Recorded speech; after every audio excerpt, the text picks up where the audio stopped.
Welcome back, everyone, to another episode of Tommy Talks. And do I have a treat for you this week? We have the smiling assassin, a man that has that much energy. You just want to be around him. Brad Johnson joins me from the Bulldogs. He played 364 games, and we talk about every single high and low that he went through. We also talk about his business, Xena Sport, a female sports bra that he and his wife have built over 8+ years. We love talking a little bit of shop. We talk about the battle with cancer that he's overcome, and he gives us an update there, and plenty more, including some of the coaches that he had as well. The best sprays from Plough and Rocket Eid. You're going to love this one. Make sure you tune in. Hi, I'm Shaquille O'Neal. I'm wearing Rick's sunglasses, made in Australia. Shaq loves Australia. See? There we go. Your first commercial right there. Head to checkout and use the discount code ACES and you'll get 20% off site-wide. Rick's, eyewear that inspires confidence.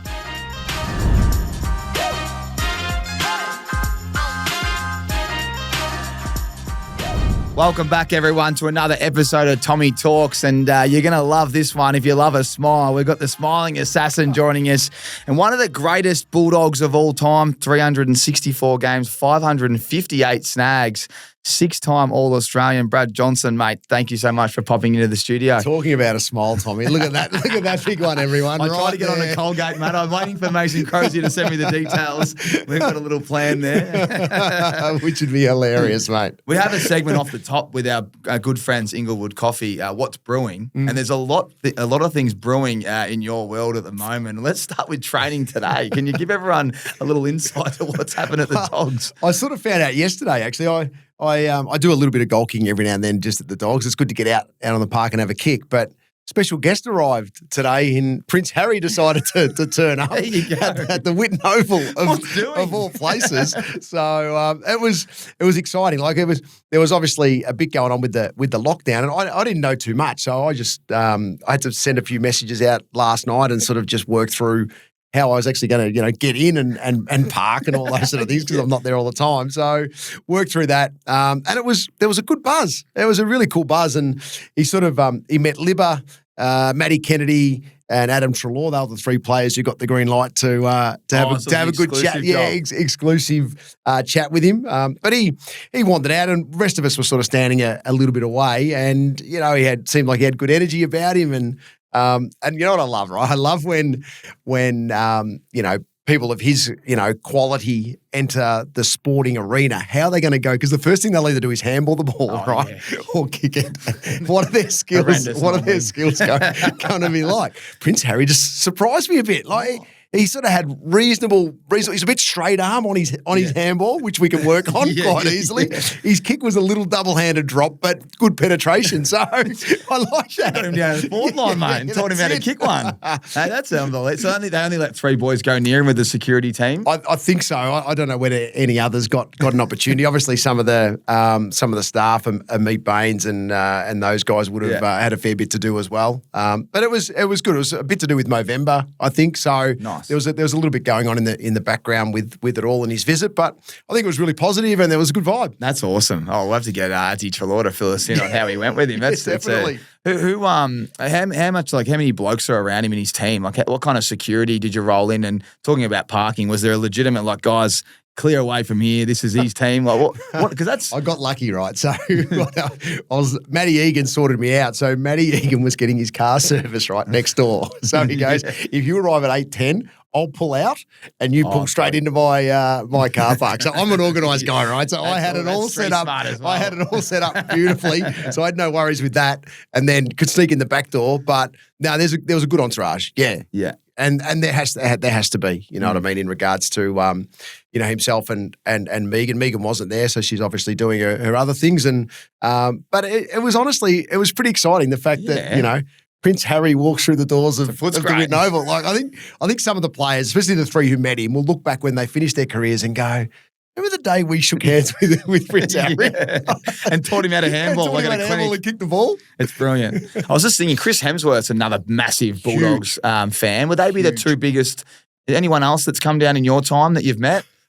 Chris Hemsworth would be the biggest in terms of that celebrity status and a ripping guy as well. So and just so passionate about Bulldogs. One of his last films, actually, he's sitting in a cabin in the middle of nowhere and he's got the Bulldogs game on the awesome. TV in the background in the movie. I think Tom Liberatore's kicking the ball. So that's how big a fan he is. He's probably the number one that we've met. The whole Hemsworth family that is, they all support the Bulldogs. That's so it was more met him for the first time after the 2016 grand final in the room. So I was floating around the rooms and was able to interview him, which was pretty cool, and say good day. He actually helped me out had to do a send-off for Dale Morris when he retired at the Best and Fairest, and I put a video together, and Chris was a part of that video. You know what I mean? They were comparing bicep sizes and all that sort of stuff. Because he was. Yeah. so those type of guys are pretty cool, and that's the benefit sometimes of what we do. You get to cross paths with some pretty cool people that are achieving a fair bit in their life, and we see them as how good is this? But and every now and then you cross paths with them. There you go. What a segment of Inglewood Coffee. What's brewing? Nothing. That's the best brewing segment we've had all year, Johnno. That's good. I can't wait to see what comes out of all that stuff. Mate, talk to us about your week. Like, what does your week look like at the moment? It's great to see you. I love seeing you on, when you're commentating and you're on the boundary and always kicking goals of guys pre-game. But obviously, you're a goal-kicking coach at the Dogs as well. Your wife just launched a brand. We'll talk about that in a second. But how do you juggle all your projects and what does your week look like? Yeah, the week's pretty good. Like, you sort of get in a rhythm now that footy's sort of back, because it's probably more February that footy sort of kicks into gear for us.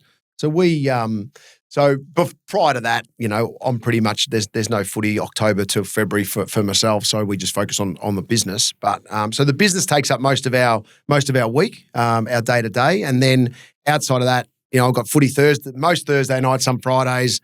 And then Saturday, Sunday, wherever I'm rostered on with Fox Footy, which is awesome. I mean, it's great to be able to sort of stay involved in the game, and now I've been with Fox for about 15 years, I think it is. So it's been a good stint, and love every minute of it, because I'm at the game that I love every single week. So that's my week's pretty simple. I mean, I try and get. Once a fortnight, I hit the golf course and try and get out. I absolutely love my golf. So that's my sort of little release.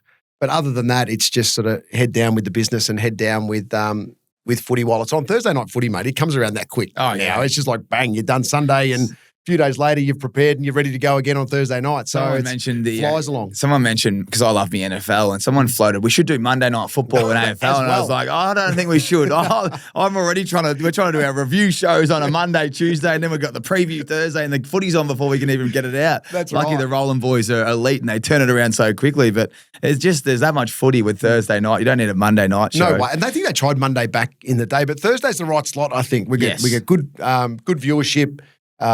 Numbers are good at the ground as well from a fan base point of view, and it's just a good start. It's a really good start to the weekend. Especially for teams, they might have a 5 or 6 day break, but then they get the big break. That's right. So when you get the 8 or 9 day, that's you get that win, then you actually get the weekend off, and they become normal humans again for that weekend, because we can see how AFL players, they prepare for a Sunday game. You really don't get a weekend, and Monday becomes your Saturday.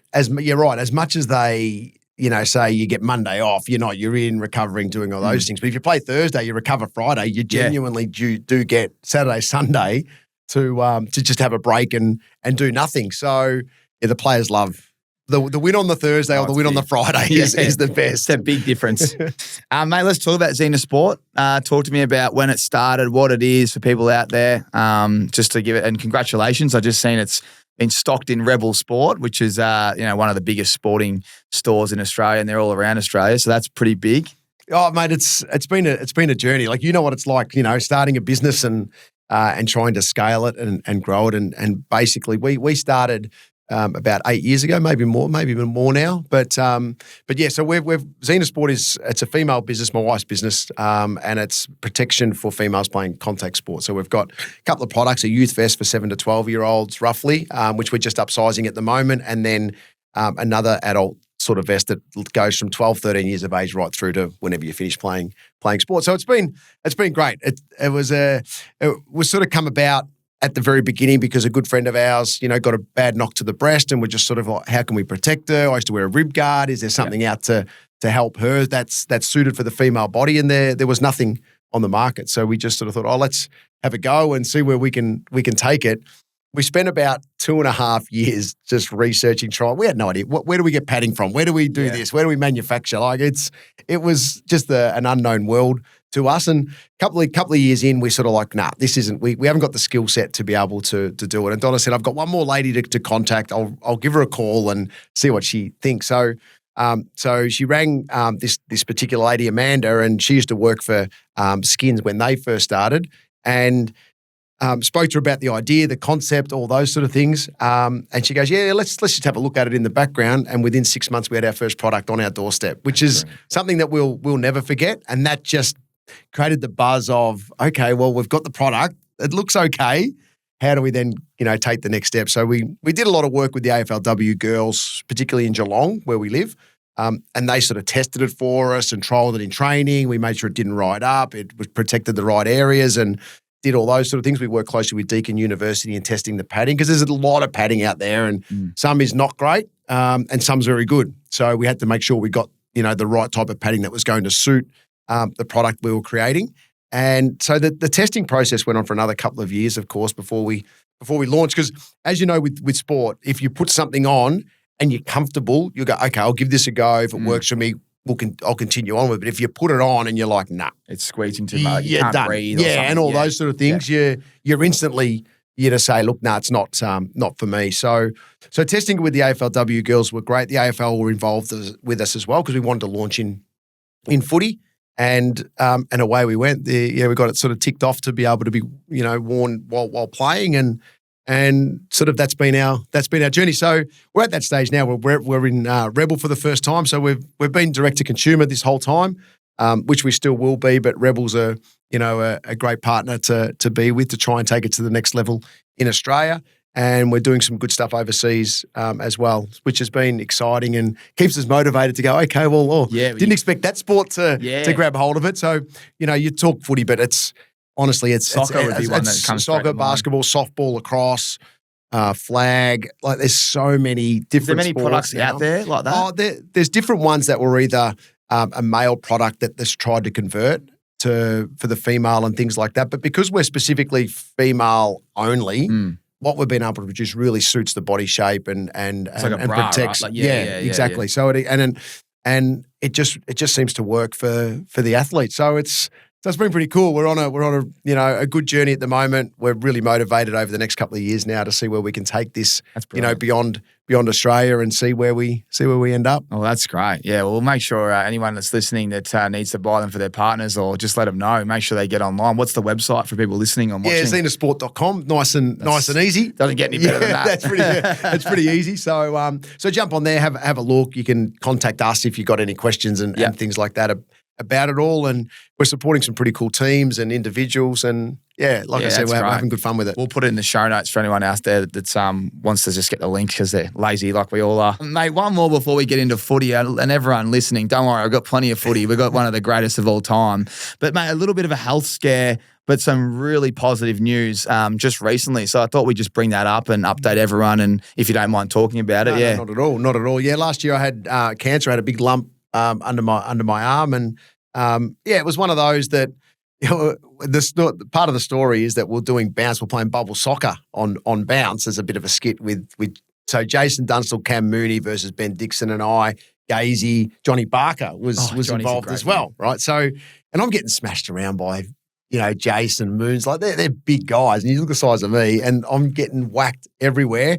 And so after that, I just sort of went home and sort of thought, oh, what's that? There's a bit of a lump there. I thought I might have torn something, but it wasn't sore. And basically from that, left it for about a week or so, and it hadn't gone down at all. So I just went to the doc, the old club doc, Jakey Landsberger, and he sort of said, look, let's just go get a ultrasound. So I went and got an ultrasound, and the lady in there was looking at it. She went and got a superior. So I thought, oh, hang on, there could be something a little bit more here. He was brilliant. He came in. Both were brilliant, actually, and said, look, we don't know what it is. We're going to send you for an MRI. Go and do that. Had the MRI, and then it just sort of started to snowball from there. I went back to Jake. Ended up to see David Young. They weren't sure what it was. They thought it might have just been a type of tumour that you could just sort of get rid of, and then had a biopsy off the back of that, and it was and it came out that it was cancer. So the process happened probably over about a 4-week period.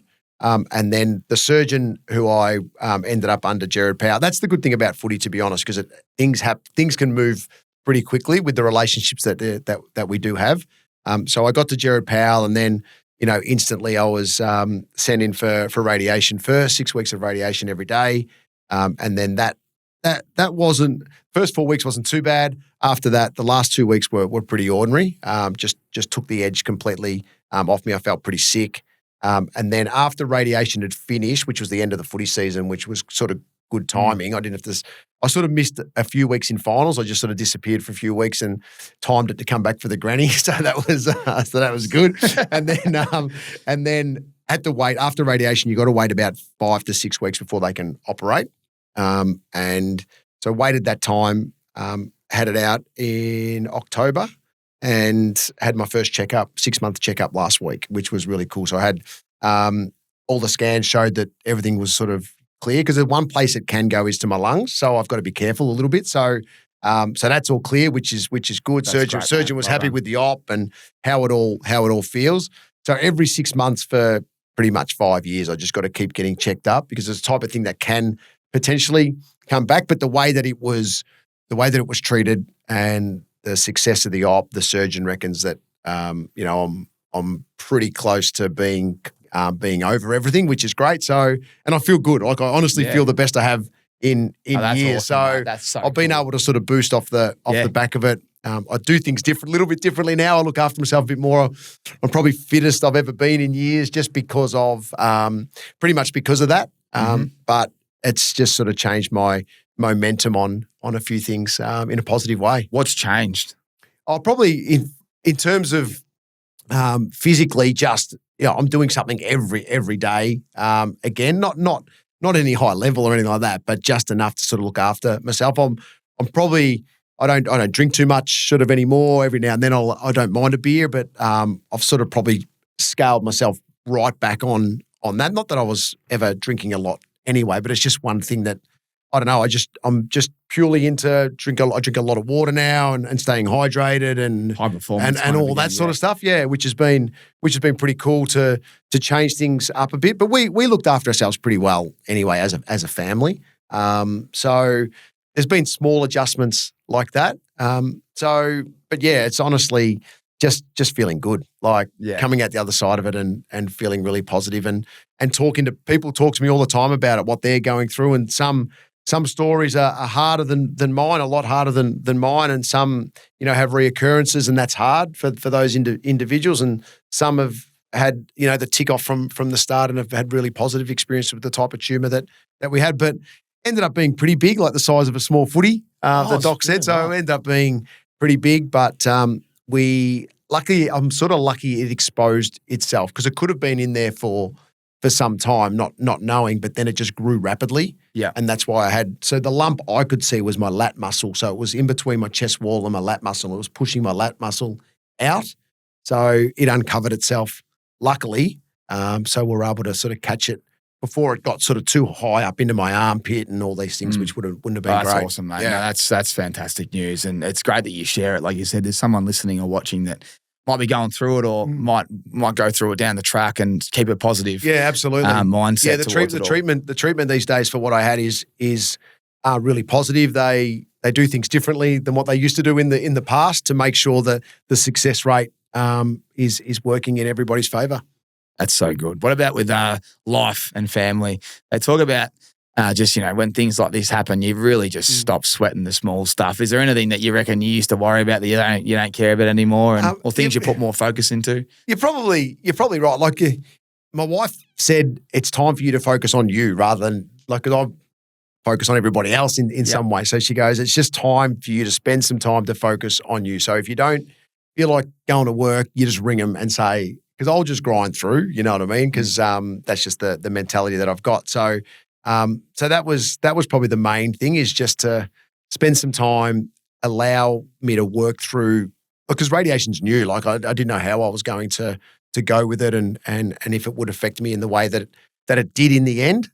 So it was just being patient with it, focusing on myself, and just having the family support around, you know. So it was pretty simple the way that we approached it.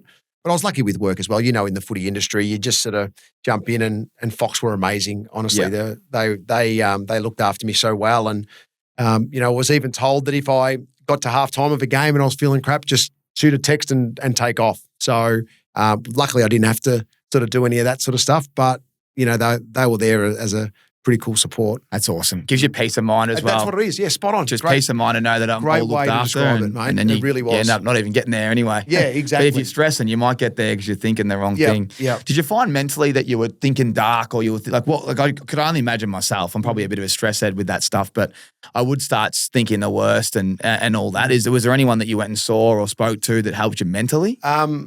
Yeah, so I've had my sports psych forever, and we're really actually close mates. He's more a mate than that. I shouldn't call him that. So right through footy, we've stayed really close. And so he helped in that sort of couple of scenarios, 100%. But I suppose, not to, other than that, mentally, it was just something you think about every day. And I probably still think about it every day because I see it, and you see the scar and you think, wow, you know, so it's always just sort of sitting there. It's gone from front of mind to probably back of mind, but it's always something that is constantly in your thoughts. You might do a certain movement and the scar pulls a little bit, or you know, you might overdo it one day, or I might try and hit the golf ball 300 instead of 250, and I think, maybe I shouldn't have done that. So there's always reminders, and my skin's gone a little bit dark as well where the radiation was. So the reminder's there, but as I said, it sits in the back of my mind now, not front and centre, which it did for a period of time. Oh, that's brilliant, mate. That's brilliant. Well, as I said, it's just awesome to hear that. And someone out there will be watching or listening, and then they'll be relating to this kind of stuff. And it's good that you touched on it. Well, mate, I'll talk about your son later because I know a lot of people want to talk about footy, and we'll get to your son and the career he's chosen, another elite athlete in the family, and what else the family's up to. But I did I did a fair bit of prep on some of your work because as a kid, mate, like how old are you now? 49. Yeah, so what am I? I'm 33 this year. So like you were like there's the Lloydies, the herd, but I had all your foot. I was looking at all these highlights, and to be honest, man, I was like far out. There's that many, and people would forget, and they forget because it's the new superstars, but you're one of the greatest Bulldogs of all time. You've always been such a, as I said, the smiling assassin, but it is such a great trait to be the guy that always brings energy to the room.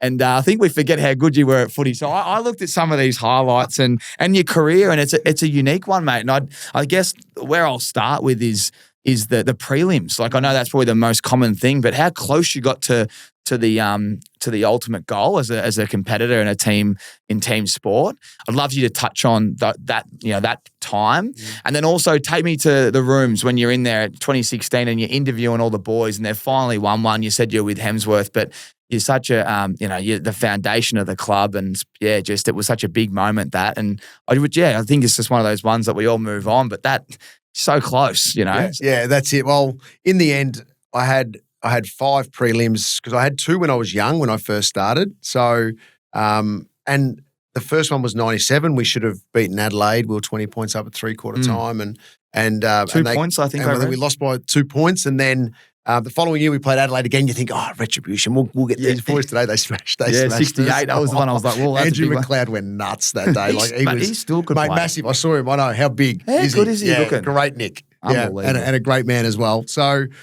So early days, I had a couple, and then it took until 10 years later, 2008, 9, and 10 under Rodney Eade is where we had another opportunity to play in a grand final. 08 was sort of, as you know, we started playing finals again, got to a prelim, probably weren't ready, and we lose that one. The next year, 09, is when we'll prime. Like that's the one that probably we let slip against the Saints. We played a great brand of footy.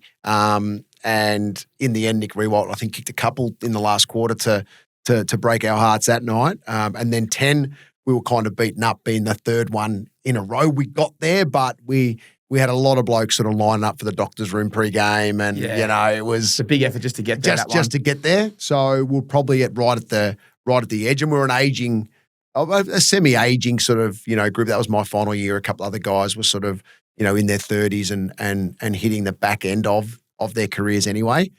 So that were the three that we unfortunately just didn't get there. Because my first year at the club, we won the twos flag, and we thought, how good's this? And we got the group to, and it's hard because you're playing 3 or 4 teams around you that are equally as good. So unfortunately we didn't get to play in a granny, but 2016 was, mate, off the charts. It was the best month of footy I've ever seen from a Bulldogs team. What they're able to do to go back to Perth and beat the West Coast Eagles in that first final. And I know that was the first time off the bye, so they got a couple of players back and it worked in their favour. But they still got smashed the week before by Freo. That game. I think that was smashed. It might have been Pav's last game, but I remember we were horrendous. Yeah. We were on the bottom of the ladder. And smashed us. But what that did is the Bulldogs were so good off half back, but they lost their forward structure in that game against you guys. So they were able to adjust in the first final, learn from that, go back, and because Subi's so long, they held 3 forwards inside forward 50, get the run off half back and have representation forward of the ball, caught West Coast out a little bit earlier, got momentum, win that game. And then the following week they go play Hawthorn, who are obviously on fire in that period of footy. And 20 points down during the second quarter, they went in at half time in front, the Dogs, and you just knew then, there was a few of us sort of looking at each other going, hang on, there's something brewing here. If we get this win back into a prelim, which they did against the Giants, which was, mate, one of the most, I don't even know how to describe the game. I got goosies thinking about it, right? Like, because it was just crazy. It was like a Bulldogs home game because the cheer when they ran out pre-game versus what the Giants copped from all the Bulldog people that had travelled to it was ridiculous.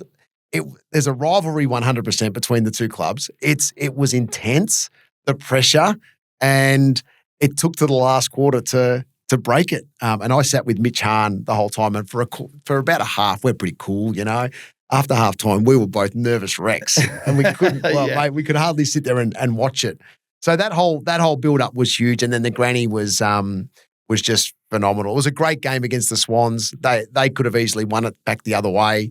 A couple of big moments in the last quarter by Shane Biggs and Moz gets the guys over the line, and the celebrations begin. The rooms was awesome too, by the way. Like afterwards, it was great to be there. I got down to the rooms. I had the family with me, and I saw the board take off with about 2 minutes to go, and we weren't sitting too far away. So I said to Don and the kids, let's go, because I had a pass, but they didn't. Yeah, so I'm like, smart. So I got behind the trail and we all got down, which was great. We would have got them down anyway, but it just made life easier doing it and so we were basically on the ground as the siren went. Oh, so good. And we just sort of stood on the boundary line there and took it all in, and then went downstairs with Fox, who I was working with, and just started interviewing players and Chris, and then I walked into the change rooms and the boys start going, nuts, and they're pouring beers all over me and they're making me scull beers with them, and it was so good to experience that, because I grew up a Bulldog supporter, right? So I've been waiting my whole life to enjoy a premiership anyway. Would have been nice to play in one, but ultimately to see the club do that was so good, and it changed the club forever. That's special that you grew up barracking for the doggies and all the hard work you'd laid down, and then getting to celebrate. To be honest, you're still part of the fabric as well. You work there. You're the legend of the club, although it's not there on the deck. But that's a cool moment. It was great, and it wasn't the only one. Like, you hear Darcy's commentary. The way he called the footy, the pressure involved with that, but he just nailed it. Like all us ex-players that are still pretty close, just loved the moment for the footy club. Oh, so good. So good. I probably should have apologised. You played in 5 prelims. I was probably just thinking about the last those 3 in a row. You were just, but you're right. When you start off, you're just a bit of a kid in a candy store. You think, we'll be back. And it's like, it's amazing how it took that long for you to get there. And then, but what was probably one of the lessons that you learned now, like you reflect?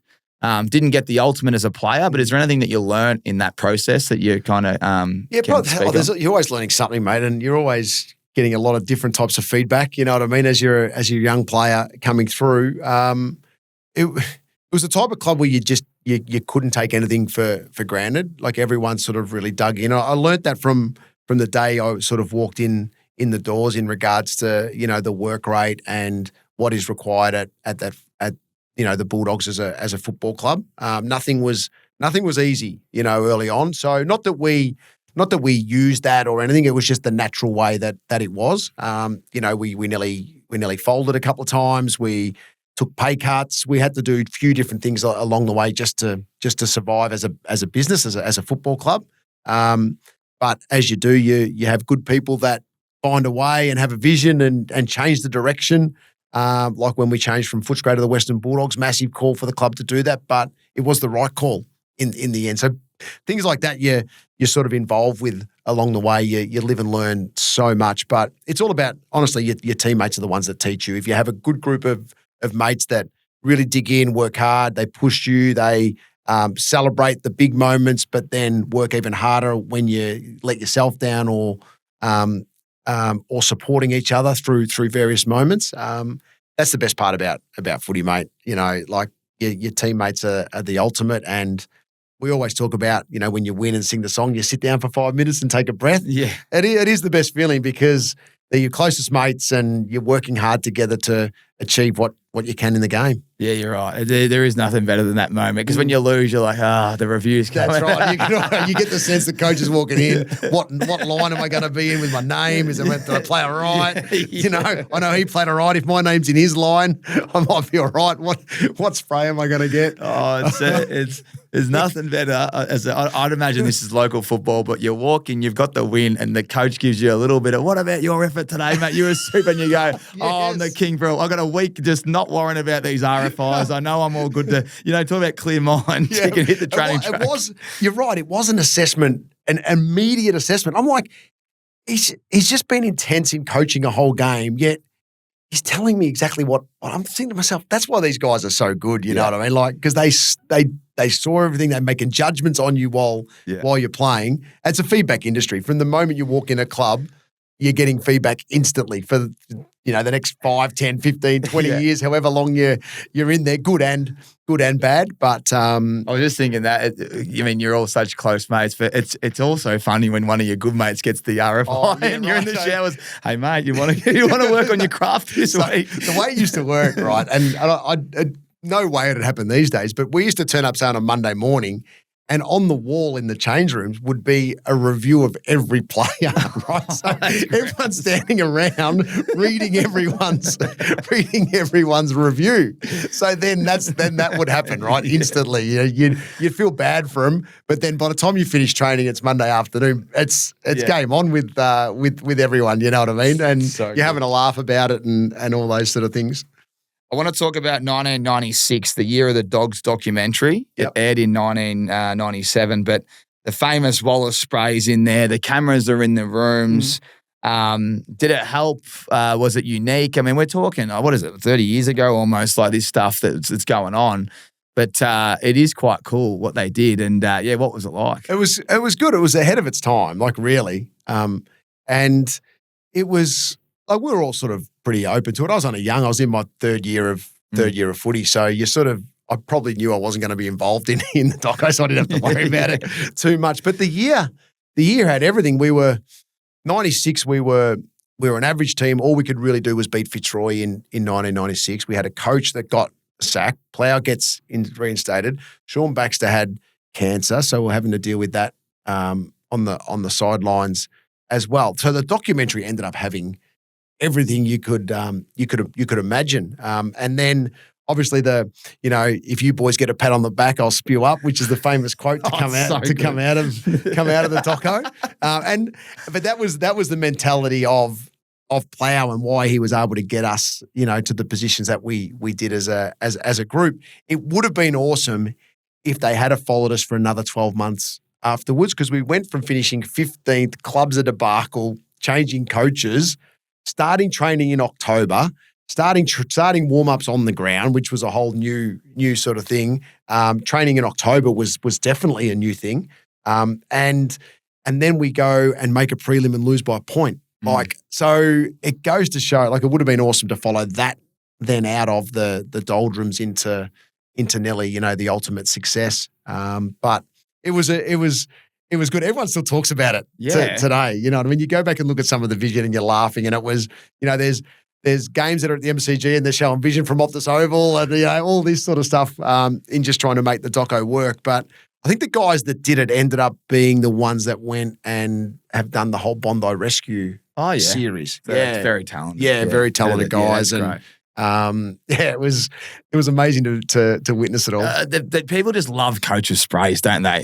And I think as a player, you're on the end of them all the time, and it's you almost don't really care. But as that now, that's like there's nothing better than seeing. I heard you talking the other week about Ross Lyon and you're on the aeroplane. I got that many. Like I could sit there and just if you're in the right frame. If we had a few beers and I loosened up, I could. What I do notice is when I'm with my old teammates, so they all start to come back. They do. You sit around and all you do is reminisce and laugh about. It's none of what you did well and winning. It's all about that stuff. Yeah, it's about the sprays. That's why. Terry Wallace like that spray what you just said, I'll spew if you get tapped up on the arse.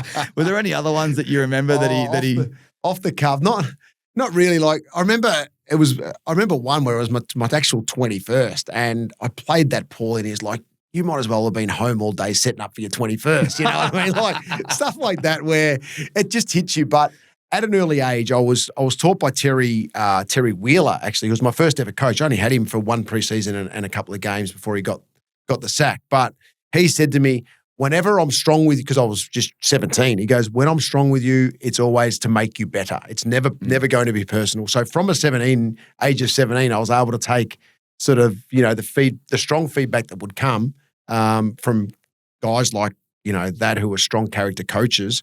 I took it in the right way from the outset. So if a coach is having a crack at me for something that I didn't do, I was able to fix it pretty quickly. Yeah. So I never got bogged down in the spray sort of too much. And as much as I tried to educate others in that sense, not everyone's the same. You know what I mean? Bit different when you're kicking 5 every week, taking hangers, mate. It wasn't like that at the start. You know what I mean? You're desperate to just hang on to your game. But, Alan Joyce dropped me a couple of times, taught me some good footy lessons on what's required to play consistent AFL footy. And so as much as they're hard times, when you reflect, you appreciate being put through those scenarios because it made you stronger, made you more resilient, made you dig in a little bit more, get 100%. Better. So, and you do respond. And I don't. Everyone, 90% of guys will respond. There's some that don't, unfortunately. Some don't. Yeah. I think my problem was I would respond to the big spray, so he gave him big every time. I'm like, I don't like him though. I don't like him. That was your fault. I don't like him, but I'm trying to respond, obviously. But so some folks say, obviously, later on, it's like, oh, he doesn't like that stuff, and it's like, oh, either do I. But you keep ripping into me, and I'll try my best. We know how we've played. Like if you've played well or if you've had a stinker, right? So you're being told what you know. The best was because Freo sucked at the end, like when I was there. Like we were so good. Then we started to lose Pav and Sanderlands and McFarlane and then we started to trade out all these backbone leaders that, as you know, are so important in a footy club. So we went from like our leadership group and backbone leadership groups, they call it 12 blokes. We probably had 3 left, Dave Bundy and a couple others. Like Nat Fyfe, for example, I don't even think he was in our backboner group before he got to the skipper role. So like that's the amount of leadership we lost, Alex Silvani, Matt DeBoer, Mazungu, Chris Main, Michael Barlow, like all these guys they all just left. And then we really struggled. We went from minor premiers to, I think we come last on the ladder, the year that the Dogs won the granny. Yep. And in the end, Ross was just getting in a circle going, you need to fucking, and mate, if you're in the rooms and it'd just be like, oh, no, sit down, like we've just been pumped by 60, let's go through it. And he'd be like, Johnno, fucking pathetic. Like, he wouldn't say that. He'd be like, you've had 2 tackles. I mean, what have you done today?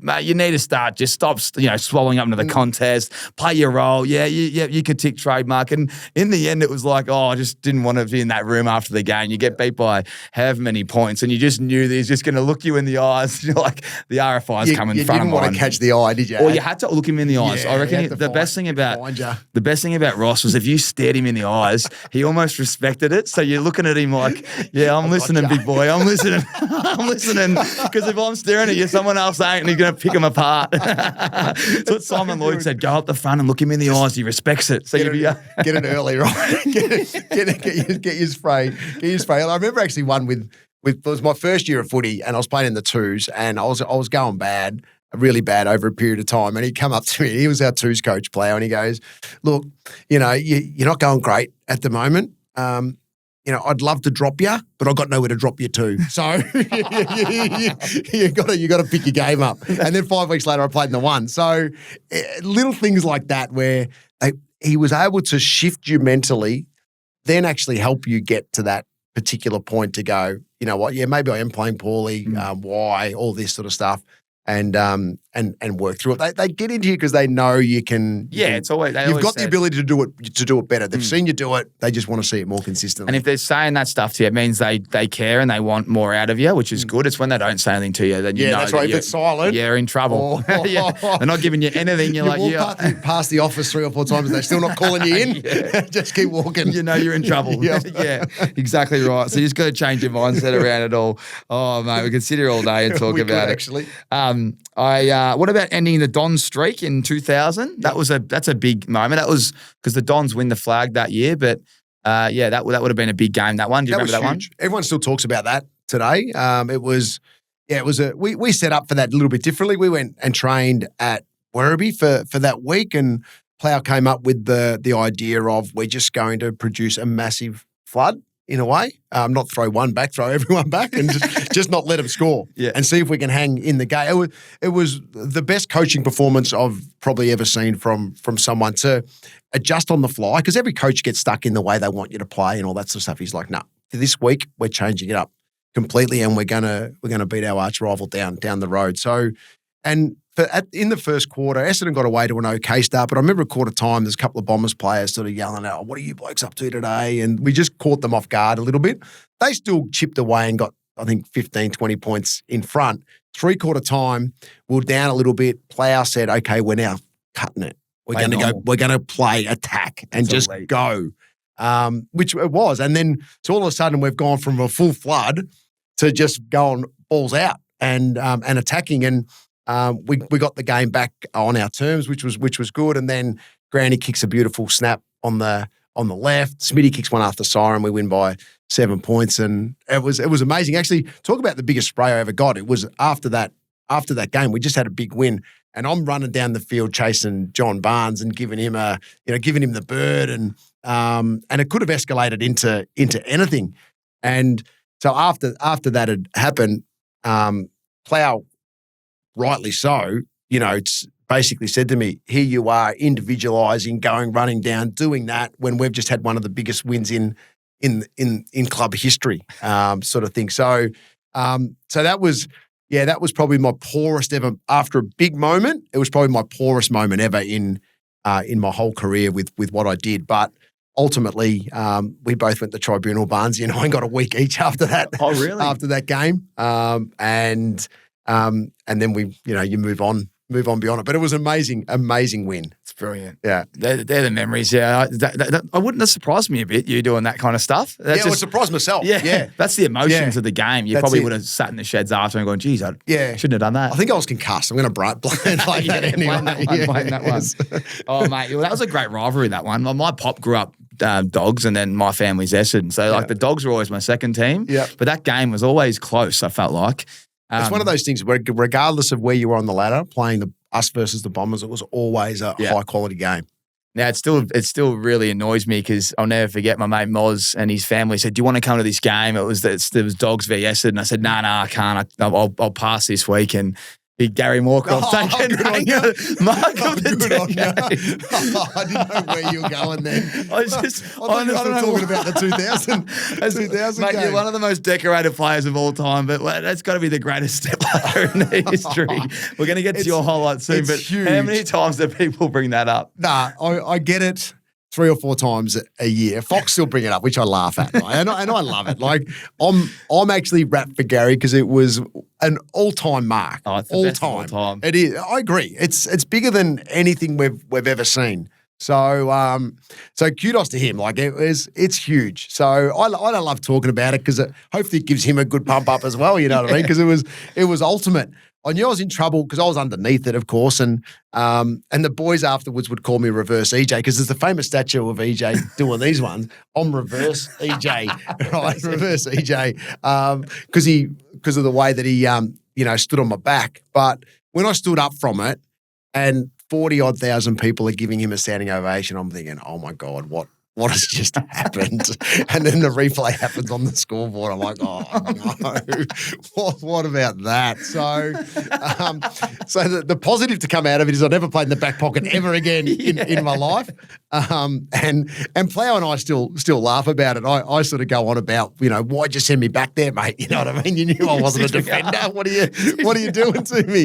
And he goes, I thought you could, get him, stand in front of him and run off. And he was on fire. Gary Moorcroft on fire. And but the whole build-up, I don't know, the whole scenario was Scott Lucas kicked on his right foot. He never kicks on his right foot. Ever. Never. He's had one, I reckon, and one of them set up Gary Moorcroft for mark on the year. I swear Luke Penny touched it, but the umpire was never going to say it was touched.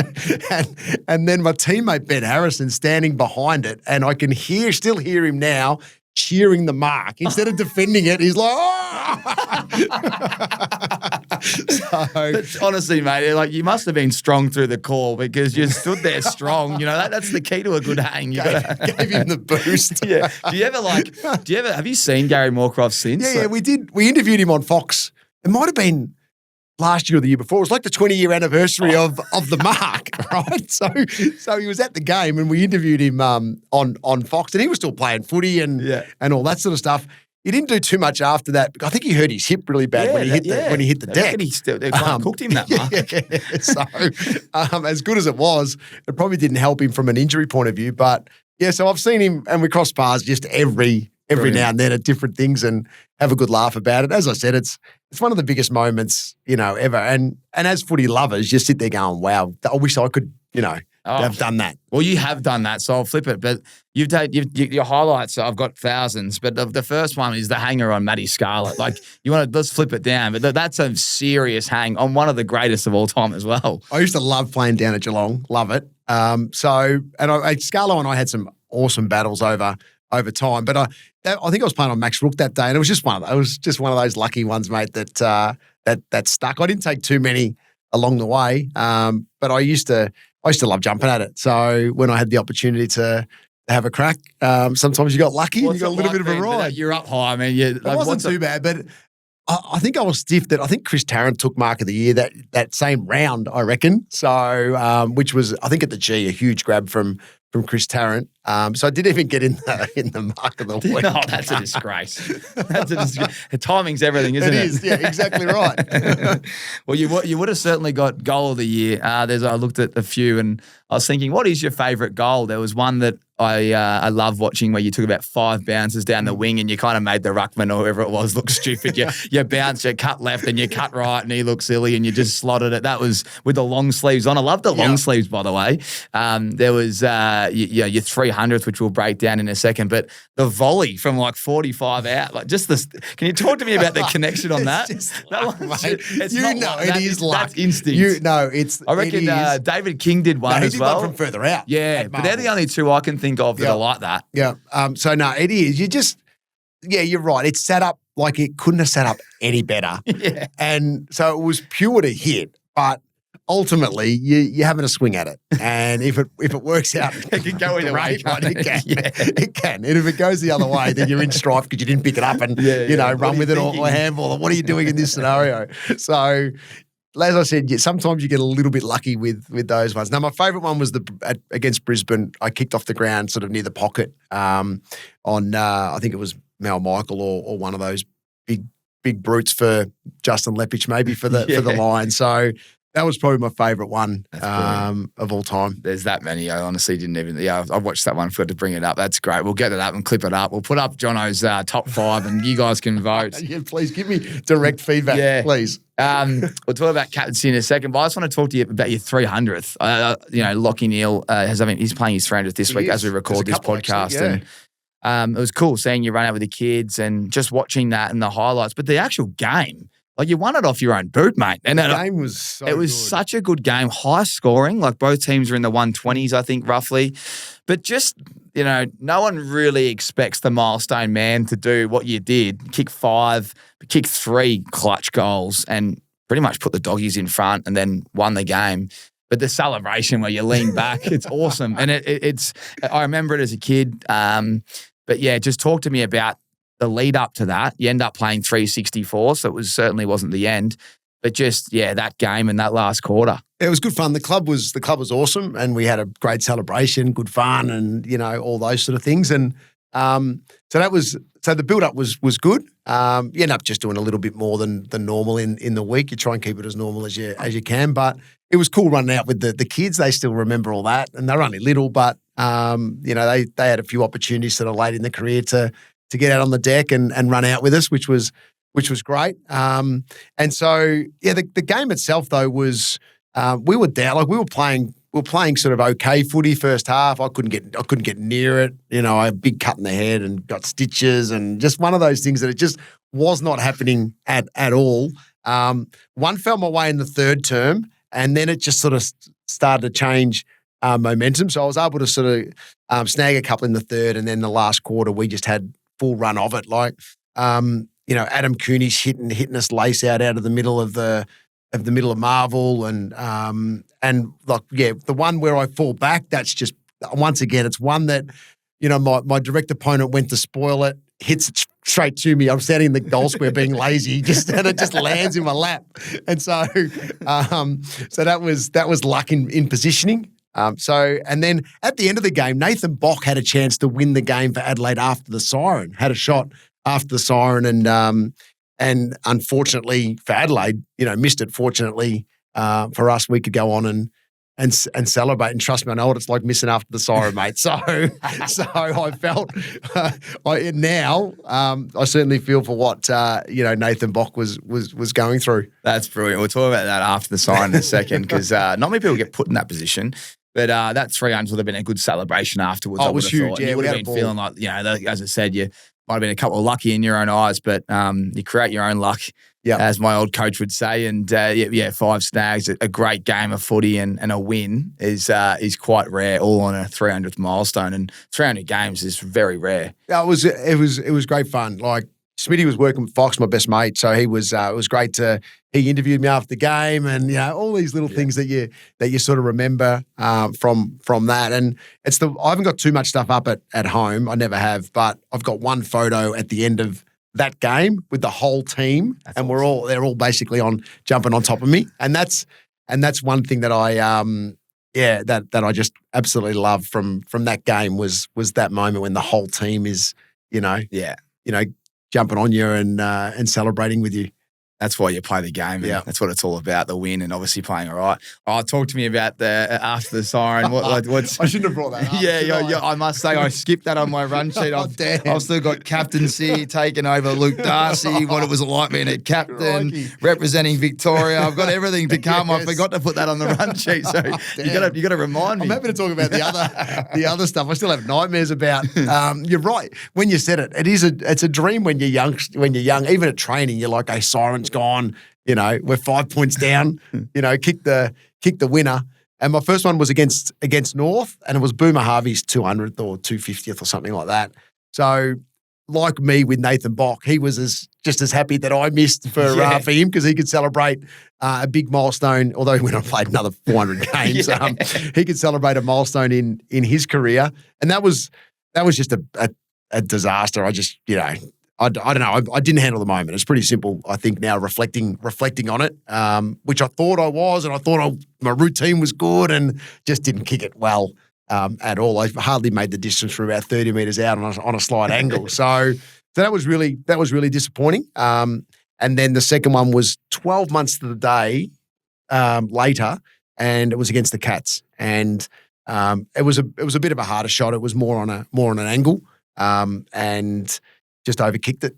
So right foot checky, and just overkicked it. So, missed 2 opportunities. Go through a whole career and at the back end have 2 opportunities and missed it. But I wouldn't if it had happened again, I wouldn't shy away. You know what I mean? It's just, you just keep putting yourself in the position, and if it ends up, working in your favour, great. That's why I sit there and admire those guys that nail those moments. It would have been nice to run a lap of Marvel and celebrate with everyone. That's all you do as a kid, isn't it? Maybe that's what I was thinking. How's my celebration going to be? Off I go. Everyone catch me. Take the shirt off. Aloisi style. Aloisi.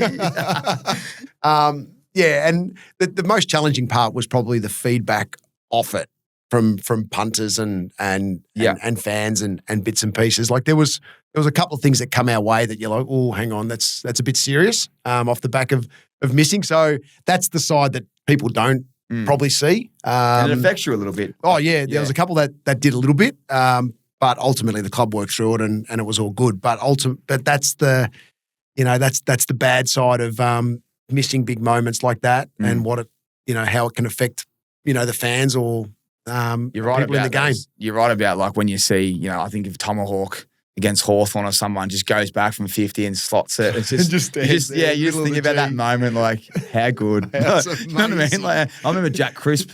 I was at the game, was it last year, the year before, when he broke the record? He's marked it against Geelong and the siren went. Now, he didn't kick it because he was fatigued, but geez, can you imagine that goes through? It's nuts. Like the greatest story. Ben Dixon shows us his all the time at Fox, but he had like 20 people on the mark, right? And the whole team, I reckon, come off the bench for Carlton and they'll stand on the mark. It's unbelievable. And he still, and he absolutely nailed it. And he loves it. He probably still brings it up. He does all the time. That's great. Let's talk about captaincy. 2007 to 2010, taking over Luke Darcy. And isn't his son isn't he just a machine? But what's it like being the skipper of the club, taking the reins after a legend like Darcy and a good mate of yours, like you said, and I guess the responsibilities. And obviously going through all those prelims as well. Like you led the club beautifully, but what was it like? And did you ever think you'd be the skipper of the team that you supported? No, I thought I missed my moment because I sort of went through being deputy vice captain for a few years, and then the opportunity, Granny stepped down and Rodney Eade retired. I think Granny. So Rodney Eade sort of said that one priest when Rodney took over, it's probably out of you and Darcy. Just go away for the summer, do your thing, and we'll make a decision as we get close to the season. So they tried to make it a little bit of battle between Darcy and I, and we would laugh in the change rooms going, you know what, just whoever it falls for, it falls for. And it fell for Darcy, and I understand why they made that decision and the strength of character that he was and the drive that Rodney Eade wanted instantly from a really strong person in the footy club. So I thought I'd miss my moment because you go through the process of developing as a leader, and then I was at that stage, I was 28 maybe. I thought, okay, that's my time. With my opportunity done, I'll just do what I need to do and lead in the background and help Darcy, where I could. And then Darcy has 2 knee injuries in a row. So when he did his first knee, he was still doing all the off-field sort of stuff, and I just took the on-field. So I actually was able to sort of work through over 2 years an opportunity with Darcy being off-field. I just focused on. So it helped me sort of get into the groove of leading the team in a small way on match day. So then when Darcy wanted just to focus on his body and getting back, he sort of said, look, I'm going to give up the captaincy. I just want to focus on getting back. I don't know where I'm at with my 2 knees in a row. That's when I got the opportunity to take it on full time. And it was great fun. We had a blast doing it, learned a lot of lessons. As captain, I probably tried to do too much in my first year. I remember Matty Boyd and Bob Murphy both pulling me up at the end of the year and just having a good open chat about how they saw my first year. And it was great because when you're in a position where you're a leader and your footy's going really well and you're playing awesome, you get left alone a little bit. So it was good to actually get that feedback from those guys. And it was all about I was taking on too much. I was trying to do too much and not giving others an opportunity to sort of grow around it and all that sort of stuff. And it was the best advice I got because I became the best delegator after that. Yeah, you got every excuse to as well. No, you need to do this. One, mate. You're doing this free game. You're doing that. No, it opened my eyes. It really did. It changed my approach to it completely, and it helped in a massive way. So to get that feedback was awesome. And I remember talking to Gary Lyon about it as well, and he gave me some advice that he used to drive home and have his teammates on a list, and on his way home would just work through the list of talking to every player on the list as well. And I started doing it and it was great. You know what I mean? So just you spend 5 minutes, some would ring you back, some would ring you back later. Some would be like, why are you ringing me? You know what I mean? At the start. Yeah. But you're just building relationships, checking in, showing that you've got an interest in what they're doing and understanding who they are. So that was pretty cool to sort of start doing things like that. And you just evolve. You're learning on the run a little bit, but we're in a good spot as a club as well. So that made when you're winning, it's when we're winning, it was our win-loss record was really strong in that sort of 3 or 4 year period. So it made leading the club, I suppose, a little bit easier than if we were through that period where it's a grind and you're trying to come up with new ideas all the time to inspire. And do we go hard this week? Are we having a lighter week? Are we having a laugh? Are we going for a beer? What are we doing when you're chasing the next win and the motivation? Whereas when you've got the W's and they're flowing and, we're on top of the ground and the boys were fully committed.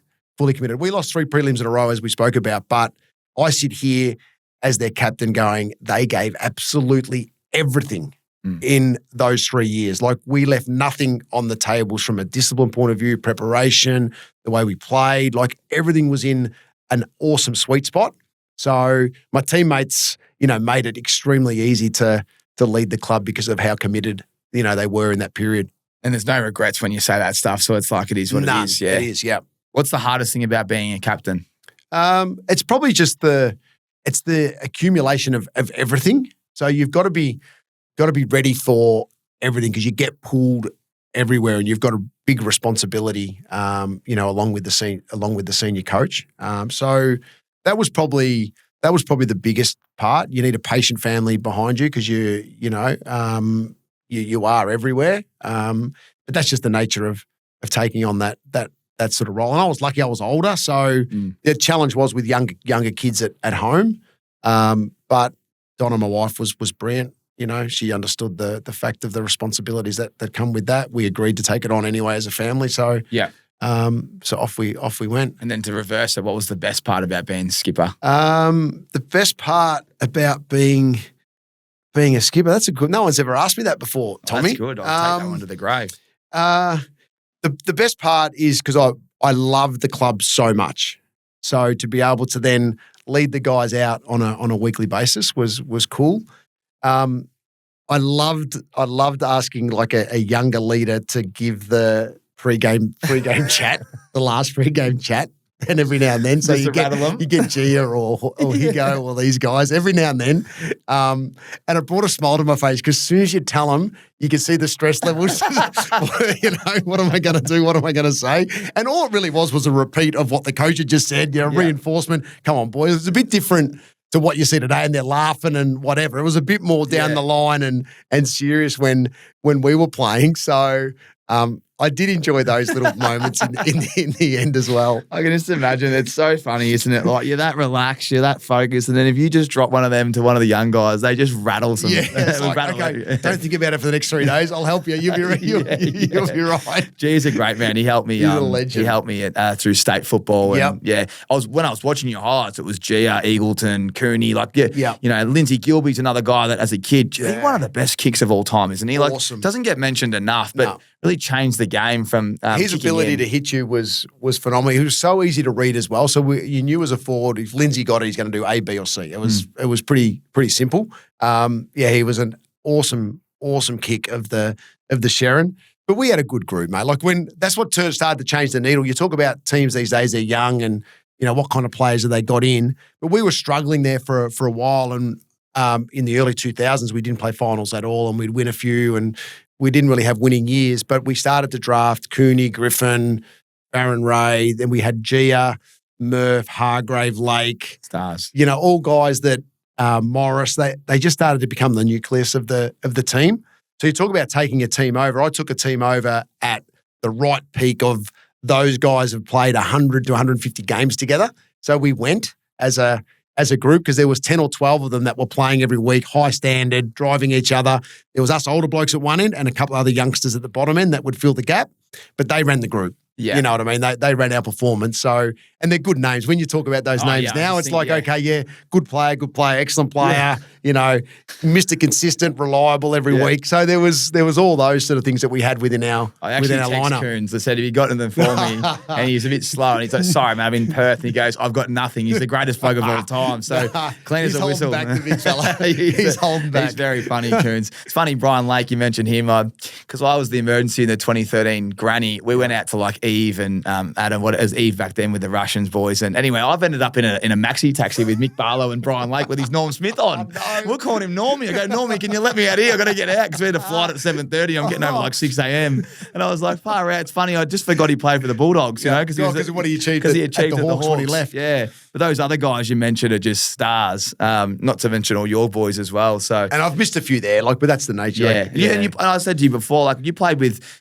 so many. I'll ask you about them, who do you reckon the greatest were and all that. But Akka, you got a little bit of Akka Manis. What was it like playing with him? What kind of character was he? For 2 years, it was really good. Like he was fully committed to what we were doing as a group. He had a really strong mindset to come in and help in a really positive way for what we were doing. And unfortunately, I think it was the third year, and that was 2010. It just turned a little bit sort of nasty and ended up, with us having to make a decision as a club to end his time with us. And it was tough. The last thing you want to do, Tommy, is be a part of those decisions that end a teammate's career. But it just got to that point, unfortunately. So, but for the first couple of years, like he was a great teammate. You know what I mean? He would use the ball so well. He added really good spark to us. Still playing top line, footy. And we were a similar age, so we sort of like hang out a little bit and bits and pieces with his family and our family and all that. But it just ended the same way that it did at Brisbane. And then Barry Hall, you got a bit of Bazza? Baz was a legend. Like seriously, talk about a guy that had a point to prove. Because yes, he had the indiscretions at the Swans, but he wanted to finish his career in a really strong way and have a really positive influence on the group. I've never seen a guy train with the younger blokes as much as what Barry did. He came in and just dragged the younger blokes with him. And I remember doing the first boxing session with Baz, and I'm on the pads, and my hands are I couldn't go with him just on the pads. And we had our sort of bench records, and guys were 130, 140. You know what I mean? Thinking how good's that? We're going all right. Baz rolled up and I think did 170, 170. Maybe it might have even been a 180. I could be wrong. It could be a 180. Just went boom. And we're sitting there going, what do we got? What do we got here? We needed Baz 2 years prior. Like we actually tried to get Matty Lloyd when he finished at Essendon. He would have been the perfect fit for us in 08, 09. Couldn't you imagine that? And 10. He would have been perfect because we just lacked that one strong presence keep forward. Intimidating as well. Like you wouldn't want to be dropping in the hole. No way. So we got that with Barry. We just got him 1 year too late. 1 year too late. And obviously 2010 he had an influence immediately. Played a couple of years before he called it quits. But he was genuinely a ripping teammate. That's great. Yeah. I mean, I remember watching it. I think it was before I got drafted. I went down and watched. Might have been the Dogs Freo. And I reckon he put Alex Silvani in a choker.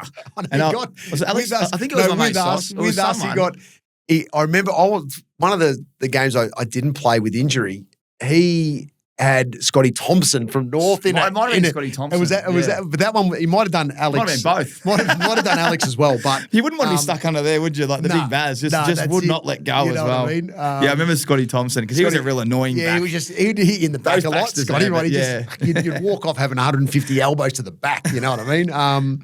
But yeah, he tried to get under Baz's skin and successfully did it. He got him in a headlock, but luckily it ended well enough. We had a couple of little triggers to try and support the big fella if he got himself in trouble. Well, it was just get there and support him. You know what I mean? And try your best. I think in that moment, Coons was the first one down there trying to get involved, but unfortunately, when you're sitting in the stand, you can't do anything. You just got to sit there and watch and. Hope it ends all right. Yeah. You played with so many. Before I get to the golf cart incident, to let you think about it, but you played with so many stars. Scotty West. There's that many guys that come to mind. Can you just talk about some teammates that you just love playing with, and people that people listening, especially our era, that just might forget how good these blokes were. Yeah. Oh, Westy was a gun. Like one of the best midfielders of all time. 7 best and fairest. You know what I mean? Like. That's so good. And he worked really, really hard. When I was young, he sort of grabbed me and taught me how to sort of really work, really push. And I'd train with him a lot. And he was great to play with. Smitty and I became close from the outset. Smitty had a mindset because he was from Yarraville, I was from Hoppers Crossing, both from the West. Anyone from the West, he'd grab him and just bring him into his circle straight away, which was cool. So as a youngster, he grabbed me and brought me in. We came pretty close off the back of it as well. And he was a gun player. Granny was probably the best I've seen though. What he could do, and some of the things we witnessed in training and bits and pieces, you're just like, wow, you know what I mean? You're in awe of this guy. Talk about a guy with presence. The biggest guy with presence that I ever experienced though was Scotty Wind. When I first got to the club, as our captain and ruck, he was like Brownlow medalist, but just a big presence. You know what I mean? The aura factor. The aura factor. I remember I slept in once, and it was the only time I ever slept in when in my first year, and got to the club late. You know, you're stressing, you're dropping every F-bomb. I ran through the door, and he was waiting for me, and he looked at me, and I'm sweating, and I'm stressed, and I'm hating life, and he goes, "Johnno, you get one with me. Let's go." And that was it. And I've learnt the biggest lesson that a guy understood that, yes, everyone's going to sleep in once and you got one chance with him. Don't let me down again. That's gold. It was gold. Didn't tell the coaches, didn't do anything. Just he greeted me, gave me one, and I never slept. That goes through the roof. And I never ever slept in again. And then I use that later on as well. You know what I mean? Things you learn off these guys that are superstars. I thought you meant you got one round with me. Oh, no. I was like, oh, no. I wouldn't have done that. No chance. I would have run back out, got my car and never come back. That's really good leadership though, isn't it? Huge. There's always a reason especially when you're young and learning and, you're 17, turning 18, you're like, you're knackered. I was doing year 12 at the same time. I think he just got it. Yeah, it's you know what I mean? Yeah. It's good leadership. Yeah. That's brilliant. Well, let's talk about it, mate. Did the golf cart cost you 3 to 4 years? And talk me through this golf cart. I watched it 10 times. The footage is a bit how you going. But what happened? I was 34. I had aims to play to 39, 40, you know what I mean? It just ended my career straight away. I was battling an Achilles that whole summer. And I finally got myself back for round one. Played okay. Was a little bit sore. Nothing too major. And then I'm just mucking around having shots at goal and the whistle blew and golf cart goes out on the whistle, and it took off. It didn't hit me that hard, but what happened, there was a little box right under the front, and that the edge of that box hit my Achilles, and by the time I got inside and hobbled in, it had sort of doubled in size instantly. So all the work I'd done to get rid of it instantly was back. So then I spent the next month trying to get myself right again. So I missed a month being hit by a golf cart, and then ended up chasing my tail for the whole year off the back of that. And, I do joke that Noel, who was driving the cart at the time, he was my Vic Kick coach, Auskick coach back in the day at Hoppers Crossing. So I do joke that he started my career and he ended it as well. But no, I love Noel. He had a big say on my life and choosing footy and growing to love footy in Hoppers Crossing. So yeah, and I'm glad that he laughs about it today with me. Thank God. But it was a bit stressful at the time, as you could imagine. And yes, I missed a month, chased my tail all year. It was quite bizarre. I tried to do all different things. I went to the AIS, I went to tendon flickers, I was trying everything. I was going and getting this special treatment, this hammer type thing with Gary Zimmerman, a new treatment for Achilles to try and create blood flow. Nothing was really working. The pain was just off the charts. A couple of games that I probably wish I had ruptured it, because at least I would have had an endpoint operation, maybe then come back. Because I chased it all year, didn't get right. By the end of it, I stopped. The day we were about out of the prelim and I announced my retirement, I stopped for basically 4 weeks and did nothing. And I've never felt my Achilles again. So I sort of go, if I just had been patient, I should have listened to Rocket. I honestly should have listened to Rocket, because he said to me, "We just need you at the back end. Don't just chill out. Just chill out. Yeah, we'll get you right." And I'm like, "Mate, no, I'll be right." And you chase, because I hadn't missed many games with injury and at also all. Probably looking at 400 as well. And I'm thinking, no, I was never looking that far. Never looking that far ahead. Yeah, that's not far off. Not far off. But I should have just listened to him, but I chased it, and and It's a couldn't funny get game right. with But attendance, isn't it? it is, but in the end, I think it was loads anyway. I think that's why it come good because I've never tried to reproduce the loads to get ready to play. If I had done that again, I reckon it just would have gone. So that spelled the end. Yeah. Well, When you're getting hit by a golf cart in your last year, mate, you probably know what time in the game's coming to an end. did they ban golf carts after that? Whoever invented them to be on a footy field. Surely your man Noel can Seriously, carry who them. who was the first one to bring a golf cart onto a training field? Oh, it must be this the dogs. There would have been. We would have got it from someone else. We would have pinched it from someone else. I can't remember. I mean, I can't remember a time ever where we brought water bottles out on anything besides someone running them to you. Yeah, now it's common. And it's the same frigging golf cart at the club too now, right? Still today. And I see it every couple of weeks. You should brand it. Mate, you should see me on a golf course. I'm a nervous wreck, mate. If you want to get in my head, just drive a golf cart past me closely a couple of times. I guarantee if we play golf, we're getting golf carts. We're not walking. Oh, that's brilliant. I haven't spent much time with on Rodney Eade. What was he like as a coach? We obviously spoke a bit about Plough, but Rocket, there's been plenty of stories about Rocket, but just a little snapshot of what he was like for you and some of his best moments and biggest sprays. I found Rocket, really, really good. I think I was a bit older and I'd never had a relationship with a coach like I had sort of with Rocket. I'd always sort of not, if I had to sit with the coach, I could. If I needed to find out information, I could. I always had that relationship, but not where I was a part of setting stuff up for where the team sort of wanted to go. So that was pretty cool. Rocket, when he first came to the club, he got the group and he goes, okay, anyone who thinks they're an AFL player comes down on this side. Anyone who thinks they're not, come over here. And 90% of the group went over to the left. And he goes, there's our problem right there.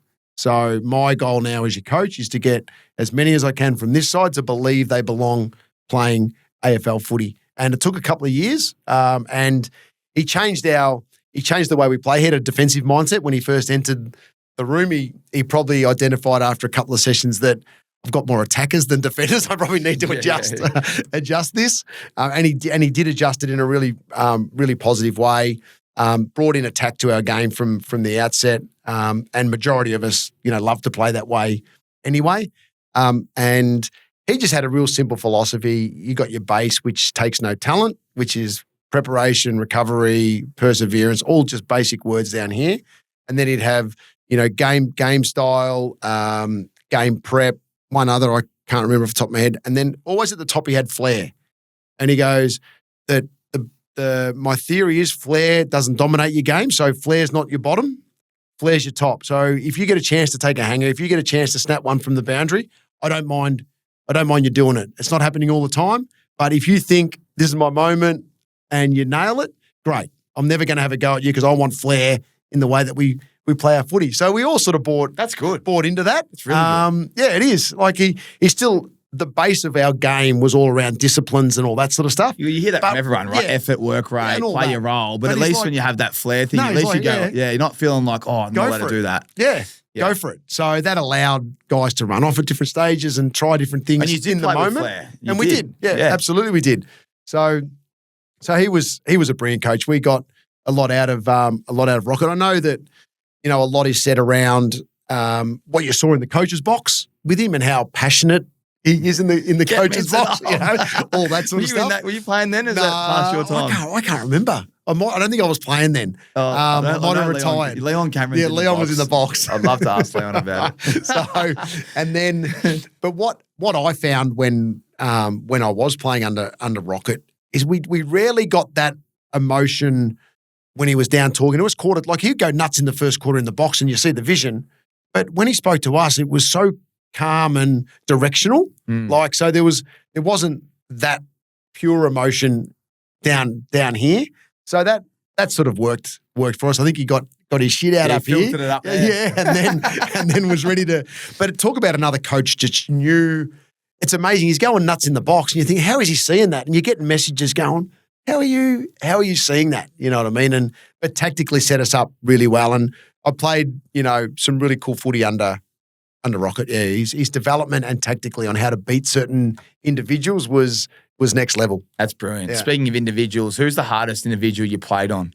Andrew McLeod is Yeah, probably number one. I got some lessons early. My first year, Tommy, I had some lessons. My first few games, I ended up playing on Craig Bradley, Peter Matera, Shane Crawford, Nathan Buckley, Robert Harvey, and that was just going. I could run all right, so I could keep up with them, but they were just like smart players. So it was an education early on. So I got that opportunity, which was good. Had a crack, and failed a couple of times, broke even a couple of times, which was nice. And then from there, when I sort of went and played as a forward, there's not too many that I was nervous about because I just knew how to sort of handle them or play them, and my preparation was so strong that if I got a taller guy, I knew what to do. I had license to do it as well. If I got a shorter guy, I could take him here because I know he's going to be nervous. So I could sort of take the initiative in a lot of those matchups.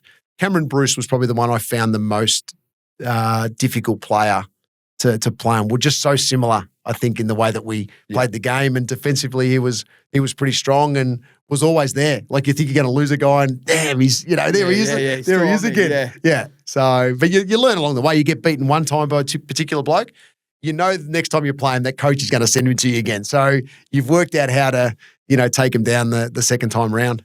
It's funny, isn't it? If you get them the first time, they're going to be coming back twice as hard. I would never, if I was a coach, I would never, if I had someone beat someone, I wouldn't send him there to start the next one because they're ready for it. So you might as well send something different to them and then swap them. And then eventually maybe work into it because it's just the way the coaches think. And it was just so easy then to say, okay, I know he's coming. Last time we played on him, I got him a couple of times. I'm just going to start there and see what he does. You get too early, and it's like it's actually great coaching. You should, mate. You should be a head coach. It is funny that stuff. As long as you're my assistant, mate, I'm. Just delegate. We'll just smile our way through it. Yeah. Speaking of smiling, I'm still waiting for that Colgate. Stay tuned, everyone. We've got a Colgate commercial coming your way. Smile off. Yeah. When we used to catch up for a beer at the end of the year, I don't know whether your teammates did this to you, but the boys would always make me sit there and time me to see how long I could keep a straight face for, right? And I would never last 10 seconds, you know what I mean? So that's a good one. I've never done that one, but we'd struggle, I know that. Big time. Let me ask you, you can just say pass, but Rocket Eade or Terry Wallace, who was a better coach? I sit level because it was different stages of my career. So Plough was awesome for the early part of my career and had a huge impact on it, and Rocket had an impact at the back. Yeah, at the back end. So I find it hard to split them. Yeah. Who gave a better spray out of the two? Plough. Who's the greatest Bulldog of all time? Oh. EJ Whitten, but Bont is Bont's there. Bont's in the conversation now. Love it. Yeah. What do you miss the most about playing? My teammates. A quick word on Bont.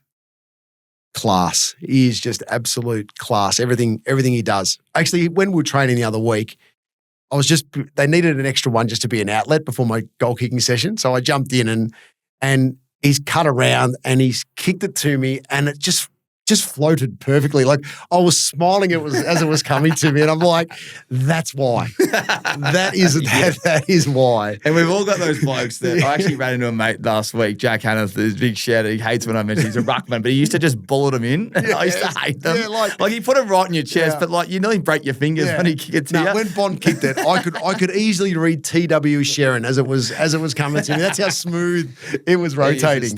He is a star. Who was your favourite Bulldog of all time growing up?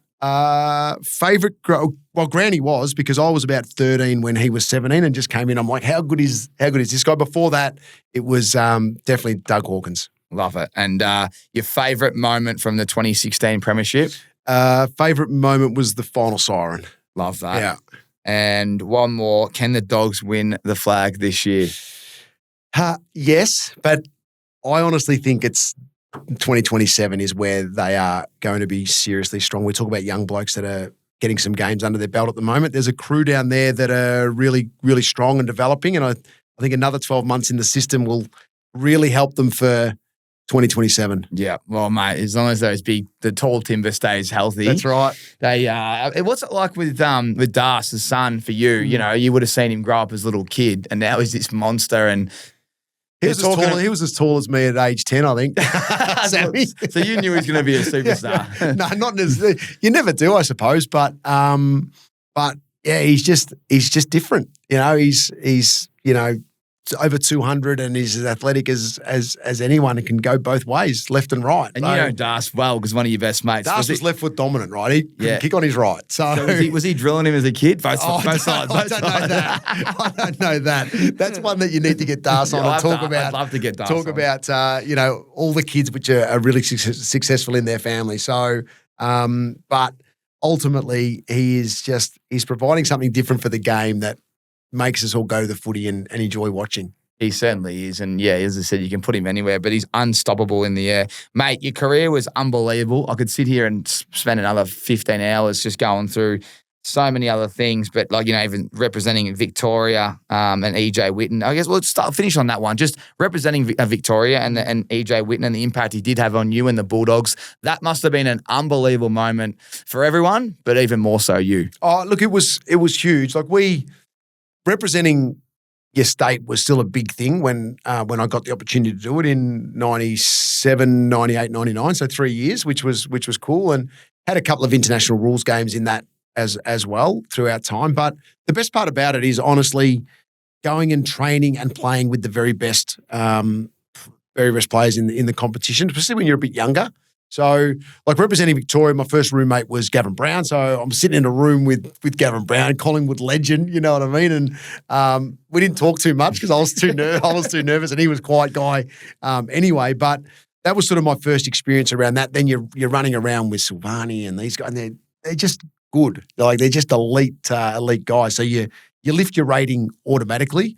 And then the international rule stuff was really cool. I'm rooming with Mark Rasciuto and, he takes his top off. He's huge. He's got the big tat on the back. And I'm like, how good. He's like, all right, Johnno, we're going to the gym. Yes, all right, we're going to the gym. You say, boss. You know what I mean? And then you'd finish training and half the guys would be running back to the hotel, not getting on the bus. And I'm like, all right, I'm running too then, Yeah. So you learn so much off these guys that are, fully committed to, why they're the best in the competition. That's why I love representing, but mixing it with the very best as a young guy in the competition was pretty cool. Like I was speaking to Toby Green about the game they played against WA, Vic, and he goes, the coolest thing was training, mate. He reckons the balls never hit the deck.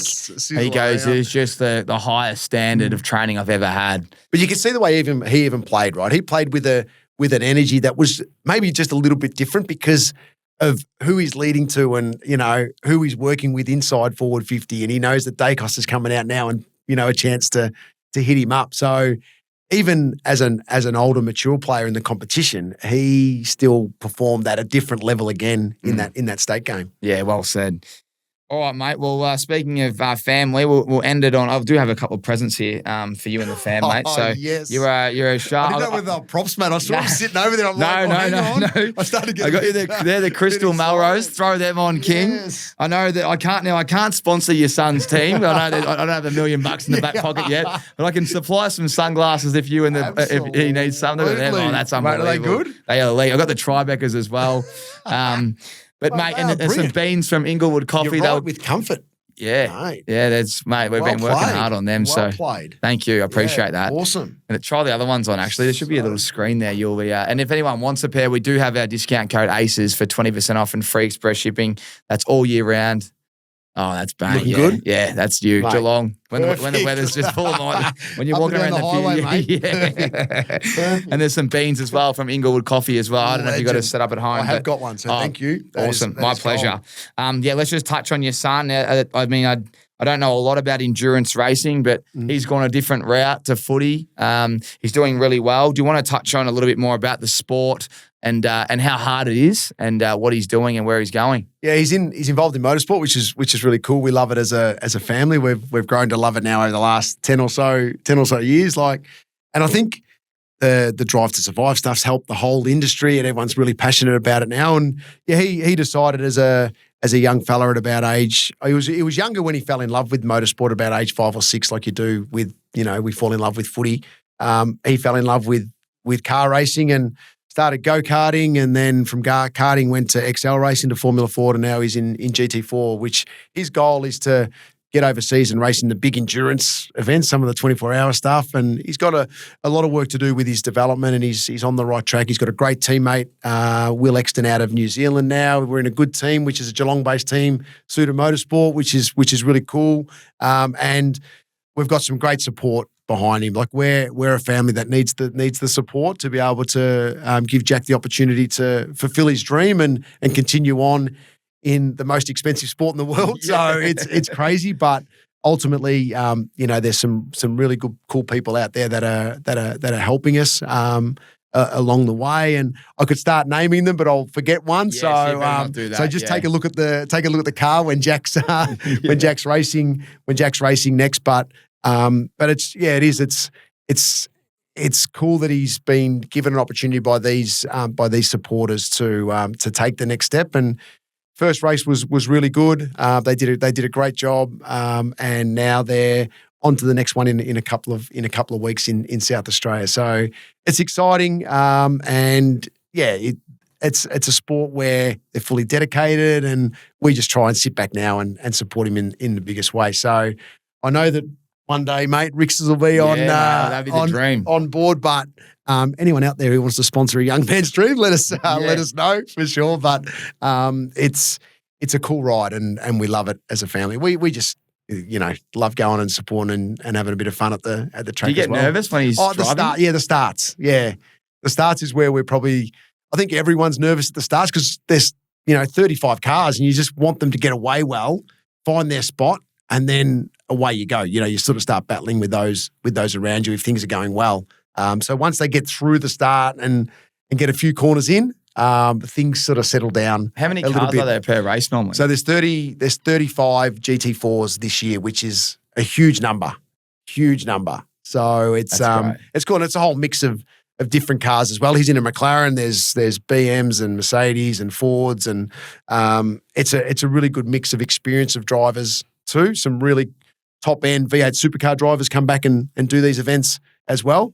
And then there's, the more mature man that's, loves his racing and he's got a car and he's out there having a crack. So it's pretty cool racing. Is this the movie that I watched with, I think it's Brad Pitt. Is Brad Pitt in a movie? Oh, the F1 movie. Is that, but he does a bit of endurance racing at the start. Right at the start. Yeah, that's awesome. Right at the start. Yes. I was just thinking about it then. I was like, that's it. That's crazy. So his goal is to try and get to the US and stuff. But, as the next 2 years are really important for his development. So we're trying to be all in on it to give him a chance, and then it's totally on his shoulders now. But he's doing a good job. There you go.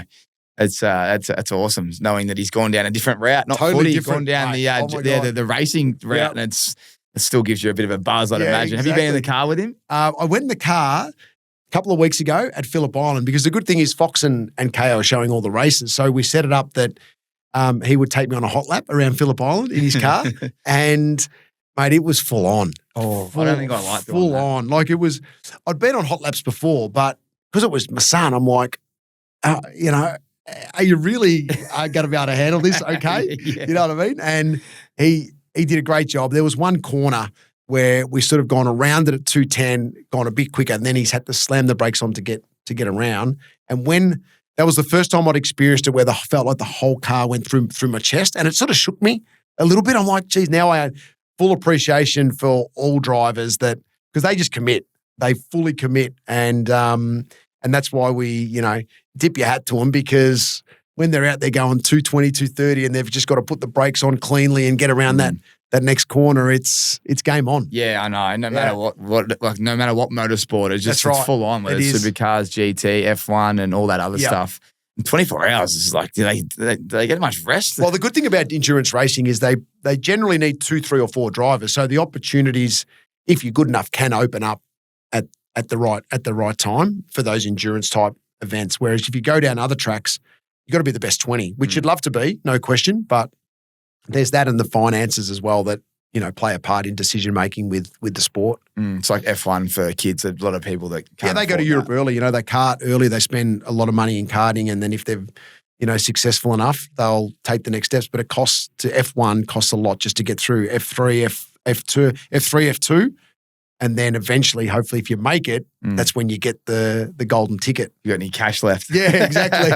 Well, there you go. If anyone's listening and wants to support, you get in contact with me or Johnno and we'll make it happen. Let's go. And we'll get the great man over the line. What if we get you to manage him, Tommy? What do you reckon? I could manage anyone, I reckon, but I just need a bit like what you said. I need to manage myself first. Mate, I've loved this chat. I hope everyone else has. I can't thank you enough. It's been awesome, mate. Thank you so much for having me on. Nah, my pleasure. I, as I said, it's when I ran into you with Jezza and the great man not long ago, I just thought, got to get you on. And I can see you're still wearing the same runners. You've nearly worn them ones out. Mate, they're done. I'm nearly due for these are my favourites, mate. They are. I love the them. exact same pair. But, mate, thank you so much for coming on. There's some great memories and no doubt a lot of Dogs fans will tune in and a lot of footy fans. And, yeah, we just forget how good you were. Like I said, one of the greatest Dogs of all time. And you did so many things that I haven't even spoken about, but even the stuff with your personal life and the resilience you've shown and always smiling, mate. You're infectious to be around. So thank you. Thank you for coming in, and thank you to everyone that continues to support us. And make sure you share this one with someone that you know that'll love it. And we'll see you in the next one. Cheers. Hi, I'm Shaquille O'Neal. I'm wearing Rick's sunglasses, made in Australia. Shaq loves Australia. See? There we go. Your first commercial right there. Head to checkout and use the discount code ACES and you'll get 20% off site-wide. Rick's, eyewear that inspires confidence.